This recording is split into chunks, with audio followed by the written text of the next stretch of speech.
डोक्यात आले की आमचे विद्यमान आमदार त्यावेळेला चंद्रजीत नरके होते, करवीरचे. हां विद्यमान आमदार होते चंद्रजीत नरके साहेब.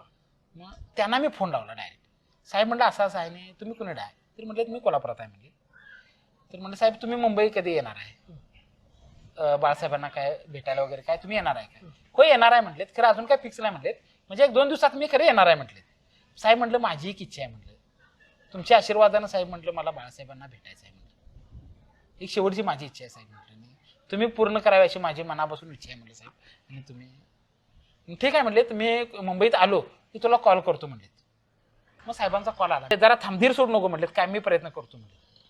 परत साहेब आत गेले, परत गेटवर फोन करायला लावला आणि येताना विजय देवणे साहेबांना घेऊन ते आले. ओके. विजय देवणे साहेबांना घेऊन आले. मग दोघांनी पण त्याने विनंती केली, म्हणजे आमच्या पदाधिकारी आहे बाळासाहेबांच्या फार जीवात त्याचा आणि त्याला सोडायला पाहिजे, नाही सोडलं तर आमच्या विनाकारण रोषील म्हणजे, त्यांनी तुम्ही त्याला सोडा. त्याने विनंती केली चंद्रजीत नरके साहेबांनी आणि विजय देवणे साहेबांनी विनंती केली. त्याने विनंतीला मान देऊन मला एकट्याला आत घेतला.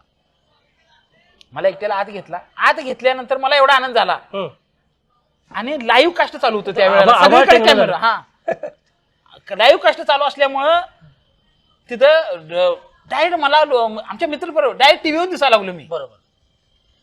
गावाकडून वगैरे भागातनं फोन आला, अरे सागर तू कुठे टीव्ही दिसायला लागलाय? होय म्हटलं मी बाळासाहेबांना भेटायचं. अरे म्हटले तू खूप नशिबान आहे. म्हणजे आज अशाच नवनवीन अपडेटसाठी डिजिटल कोल्हापूर चॅनेलला सबस्क्राईब करायला विसरू नका.